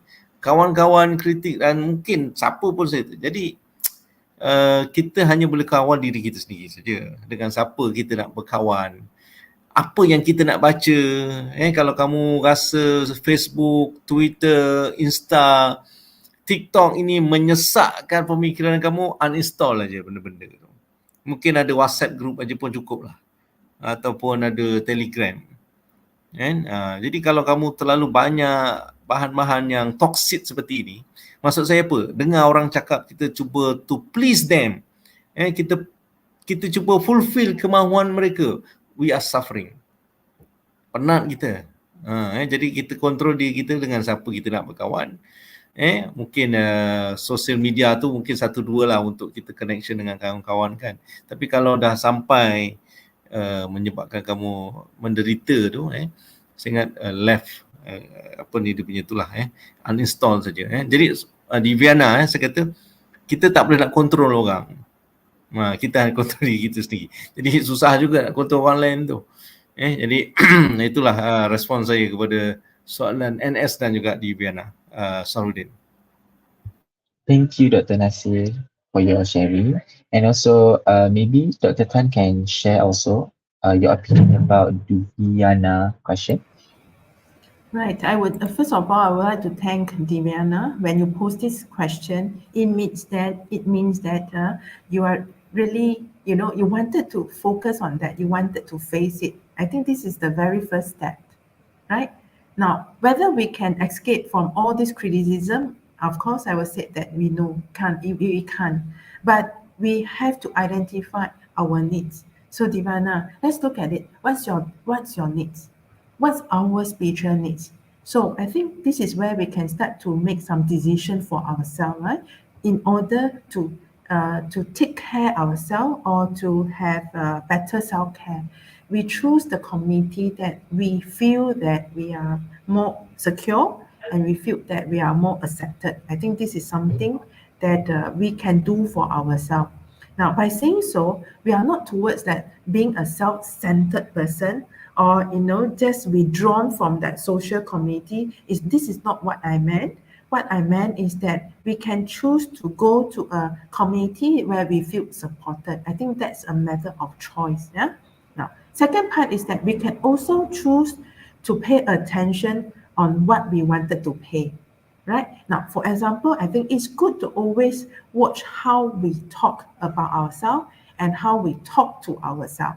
Now, sometimes when we get some criticism from other people, and it's somehow that we pay attention to what they said over and over again. It's like a broken record that you hear them saying over and over. They have said it once, but we repeatedly in our heart many, many times. I think this is also something that we can be more mindful about what we remember and where we stay focused. And how we pay our attention of our mind and how we talk to ourselves. So these are some of the practices that we can remind ourselves. And also we can, in our own initiative, to create a community which is more accepting, which is more caring, and cultivate compassion and kindness towards other people. I think this can start from us. But thank you for that question. Okay, thank you, Dr. Tan, for your other perspective about this question. So we move to the next question from Afika Razali. Some people do judge people when they post about religious topic in social media that lead to social anxiety, how to overcome it. So maybe Dr. Nasir can go first. Okay, Afika Razali, saya punya respon pun sama macam Diviana tadi lah. Okay, dan sama juga dengan Dr. Tan. Mungkin kita bukan isolate ourselves from the community. Mungkin kita yang create the good community, the positive wave among the communities. Kita mungkin terpaksa left lah. Yang toxic ni macam ni kan. Yelah, even you are sharing the good topic on media social, but we cannot stop people to talk about what they are wants, okay, from us. Kadang-kadang kita pun, yelah macam itulah, kita tak boleh nak control everything. Fokus saja, macam Dr. Tan cakap tadi, fokus apa yang kita nak buat. Okay, kalau kita rasa orang tak suka, tak payah buat lah. Tak payah buat lah. Buat dalam circle kita yang kita boleh support, boleh enjoy kita punya activities kan. Maksud enjoy saya tu bukan enjoy kita enjoy tu, maksudnya kita rasa diterima, acceptable, kita rasa di recognize macam tu, and join that group lah. Kadang-kadang it's very hard to please everyone, and sometimes you will feel stress if you try to please everyone around you. Yang kita tak boleh nak buat benda ni. We are not a superpower. Okay, just be selective siapa kamu nak kawan. Maksud saya yang positif lah, wave. Okay, yang make you feel stress, yang make you feel upset ni, ataupun being a toxic ni, I think okay lah, my suggestion tinggalkan sajalah, because you pun tak dapat manfaat daripada grup tersebut. Ataupun itu saya sebut tadi, media sosial ni, okay, dia just sebenarnya untuk be connected with your friend. Tapi if you got negative implication ataupun impact, kenapa you want to remain? Saya ramai kawan saya yang uninstall, even WhatsApp pun dia tak mau, tapi itu very extreme lah kan. Tapi saya nak pointkan bagaimana mereka memilih, being selective, the friend who want to be friend with them, apa yang mereka dapat kebaikan daripada situ. It's hard actually, memang susah lah in nowadays, because we have many platform, media sosial, medsos platform ni. Nanti mungkin orang kata kamu terketinggalan zaman. Again, you are trying to pleasing someone else. Takut kamu dikata katak buah tempurung kan. So my point is very straightforward. Okay, being selective, we cannot please everyone. Okay, just sebarkan benda-benda yang baik sajalah. If they feel uncomplacent with your action, your activities, just stop lah macam tu. Okay, Dr. Ivy maybe? Thank you, Dr. Nasir. Definitely, I will support what you have just said. Now, I will say that don't get trapped into that. Sometimes people post a lot of social posts just to get our attention. So once they got the attention, it somehow they are being conditioned. They will do more because they get that attention, they get that pleasure, they get that what they wanted to do. So I think not paying too much attention on them doing what not in favor and not helping in create harmony, I think this is something that we try to ignore. Of course, on the other side, we can counter doing it. Counter by stating something that's positive, something that's truthful, something that creates that harmony within our society. I think this is where we can play a part of doing this. And I also believe that all our religion promotes harmony, promotes kindness, and compassion within us and with other people. So this is something that that helps us to make a sound judgment, whether that helps or not. So sometimes we notice that people involved in social media bullying, right? If we can set up and not play ourselves as a bystander, we can do our part. I think this will be wonderful. Yeah. But if we practice the same practice that they do, meaning that we also counter by stating criticism, I think this is not what we want. That will give a lot of attention to that person. Okay, thank you, Dr. Tan and also Dr. Nate for answering the question from Afika Razali. So now we move to the last question for our session for tonight from Miss Shah. How to overcome ourselves to be more courageous to seek help from psychologists?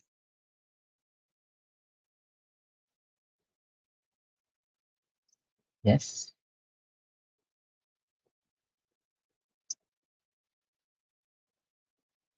Maybe Dr. Tan can answer it first. Oh, okay. Okay. All right. I think the first step is always very scary. I would say that, yeah, because there's a lot of unknown.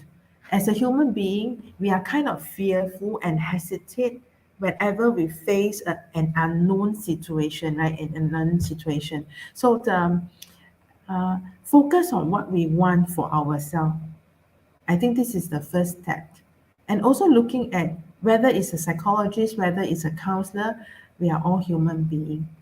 So what we wanted to seek is to seek the accompaniment, is to get the professional feedback from another person where it brings benefit to ourselves. So I think focus on what we want to get from it and how it's going to benefit ourselves.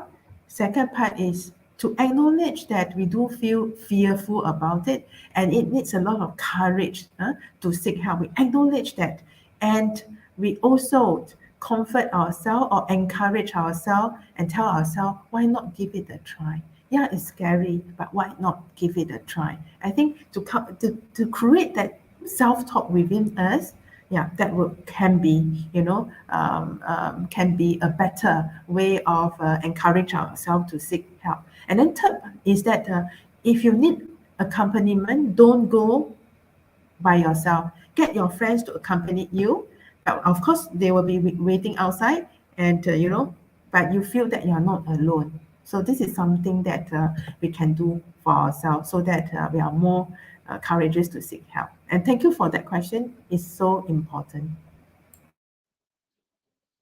Okay, so maybe Dr. Nasir can answer the last question. Okay, thank you again. Okay, Miss Shah. How to more courageous? Macam mana? Okay. So saya ingat Dr. Tan dah jawab sangat baik tu. Dah ada 3 point tadi.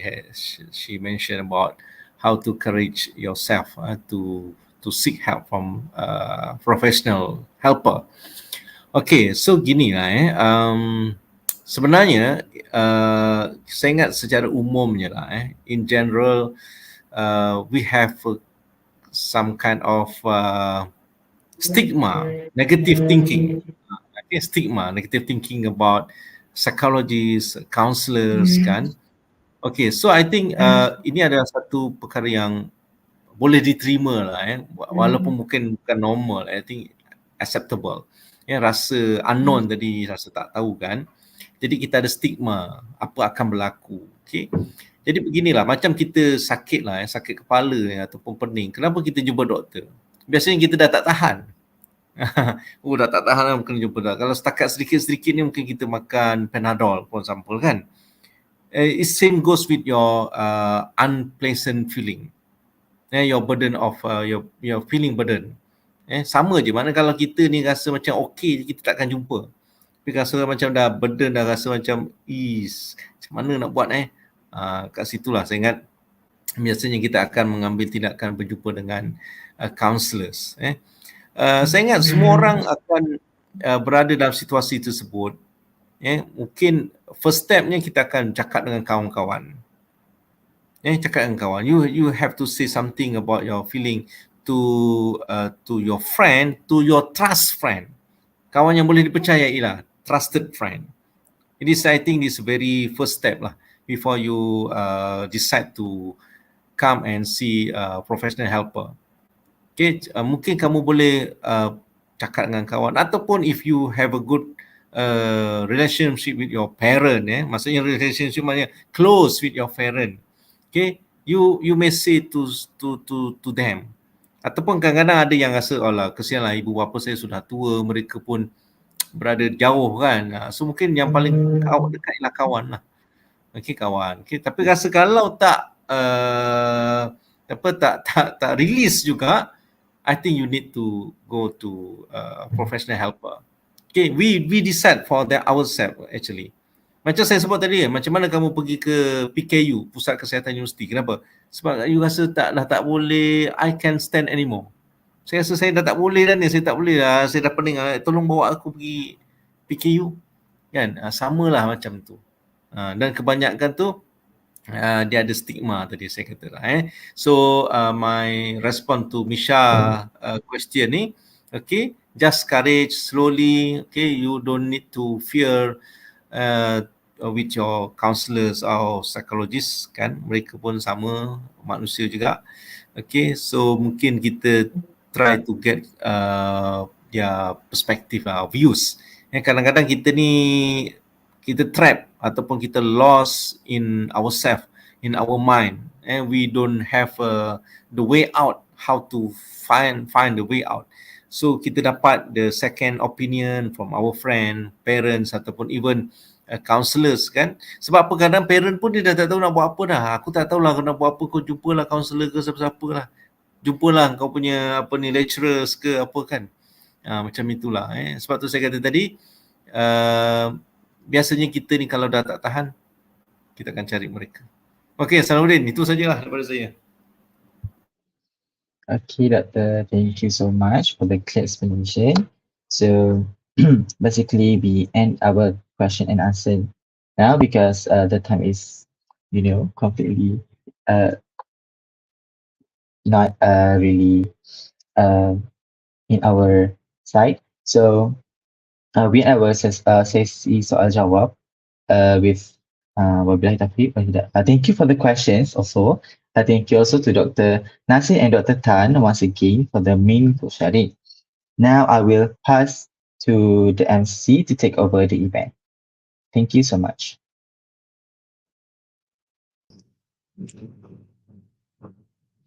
Thank you to our moderator, Mr. Muhammad Salahuddin bin Ibrahim, and both of our speakers, Dr. Mohd Nasir Masrum and Dr. Tan Joo Siang, for the very interesting forum session.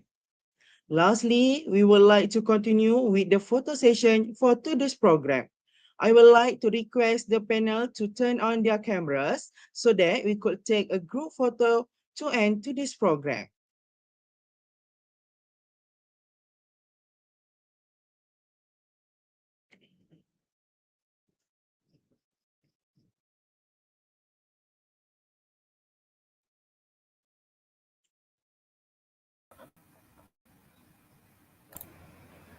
While waiting, can I say something? I just want to say thank you to all of you. And I had a very pleasant evening.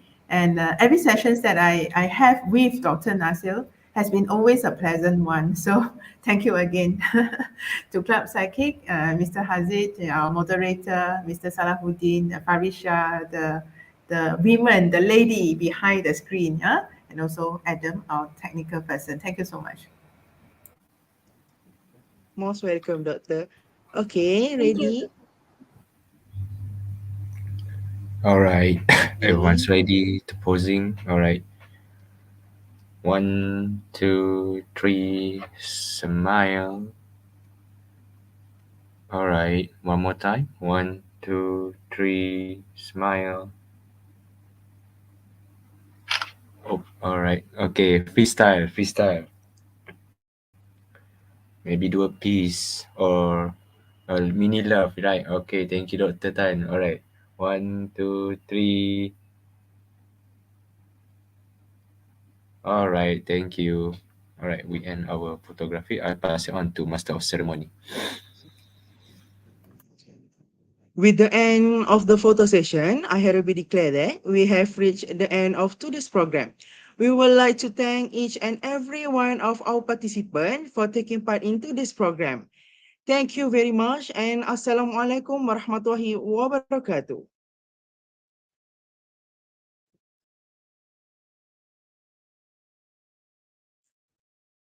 Reminder to all participants, please remember the code GF54 that is displayed in the slide to be used in the closing ceremony on Saturday, 11 June 2022 to receive your e-cert and merit and can stand a chance to win a giveaway.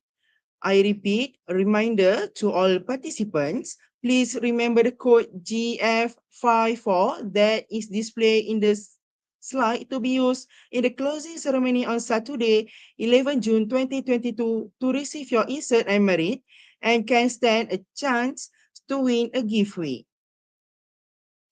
I repeat, a reminder to all participants, please remember the code GF54 that is displayed in the slide to be used in the closing ceremony on Saturday, 11 June 2022 to receive your e-cert and merit and can stand a chance to win a giveaway. Thank you.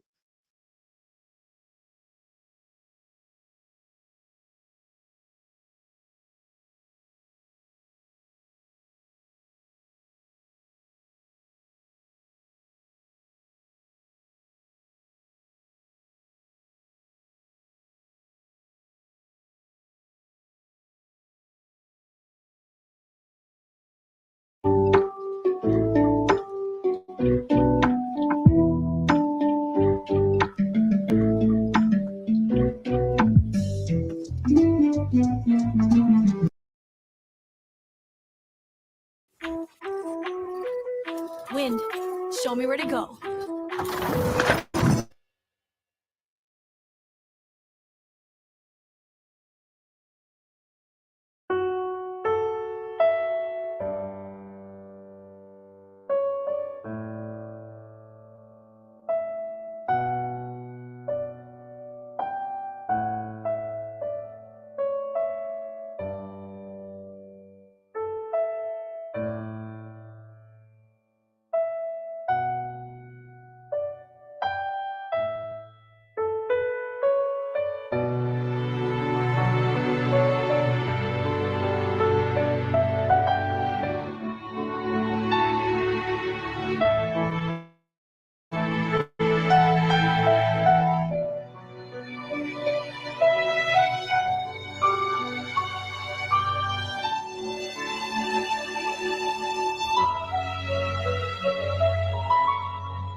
너는 내 삶에 다시 뜬 햇빛 어린 시절 내 꿈들의 재림 모르겠어 이 감정이 뭔지 혹시 여기도 꿈속인 건지 꿈은 사막의 푸른 신기루 내 깊은 곳에 아프리오리 숨이 막힐 듯이 행복해져 주변이 점점 더 투명해져 저기 멀리서 바다가 들려 내 꿈을 건너서 숲을 너머로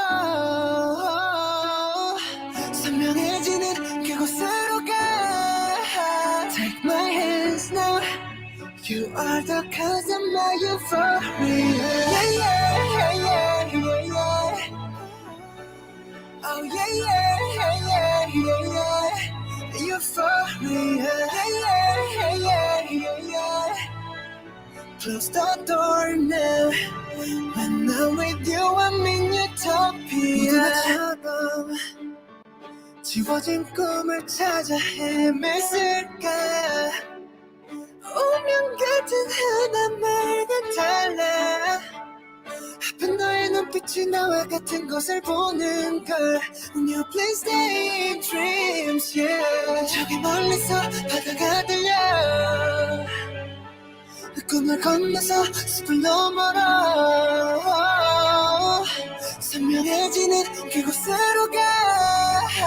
Take my hands now. You are the cause of my euphoria.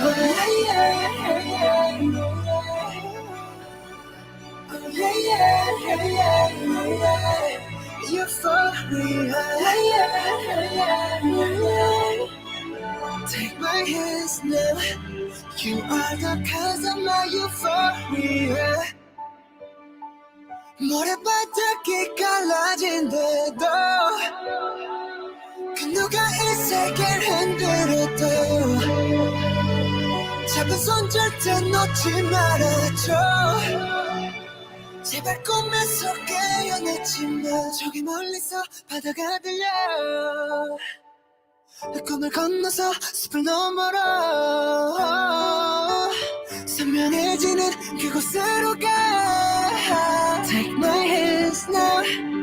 You are the cause of my euphoria.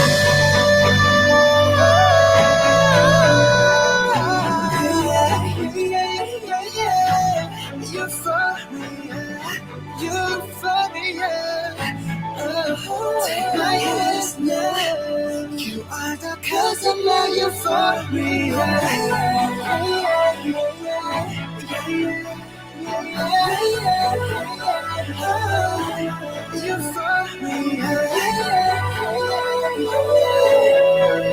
Close the door now. When I'm with you, I'm in utopia.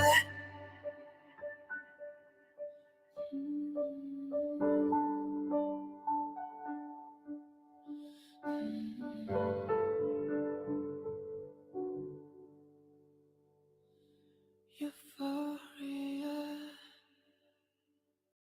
那这一个呢叫做 Cameron Highland Flora Park， 然后这边呢算是新开的，其实有。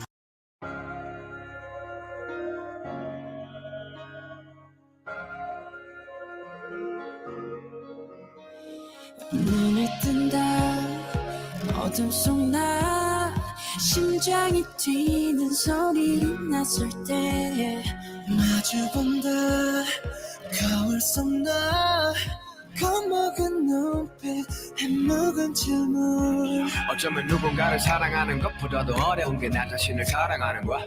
솔직히 인정할 건 인정하자. 내가 내든 전투들은 너에게 더 엄격하단 걸. 네 심속에 굵은 나이트 또한 너 일부 너에게 이제는 나 자신을 용서하자 break. 우리 인생은 길어 미러 속에서 난 미러 겨울이 지나면 다시 봄은 오는 거야. 차가운 밤의 시선 초라한 날 감추려 없이 뒤척였지만 저 수많은 별을 막기 위해 난 떨어졌던가. 이제 수천 개의 찬란한 화살을 건너는 나 하나. You show me I have reasons I should love myself. 내 숨을 걸어온 그 종으로 닿게. 어제의 나 오늘은 나 내일은 나를 myself. 빠짐없이 남김없이 모두 다 나. 정답은 없을지도 몰라. 어쩜 이것도 답은 아닌 거야. 그저 날 사랑하는 일조차 누구의 허락이 필요했던 거야. 난 지금도 나를 또 찾고 있어. 더는 죽고 싶지가 않은 걸. 슬프듬을 아프듬을 더 아름다움을. 그래 그 아름다움을 있다고 하는 마음을 나의 사랑으로 가는 길 가장 필요한 나다운 일 지금 나 위한 행복 바로 나 위한 행동 나 위한 태도 그게 나 위한 행복 Show you what I got 두렵진 않아 그건 내 존재니까 시작의 처음부터 끝의 마지막까지 해답은 오직 하나 자꾸만 감추려고 많이 밀가면서 끌어 내 실수로 생긴 유도까지가 내별 자기인데 You show me all helplessness I should know myself 내 손에 걸어온 그 전부로 다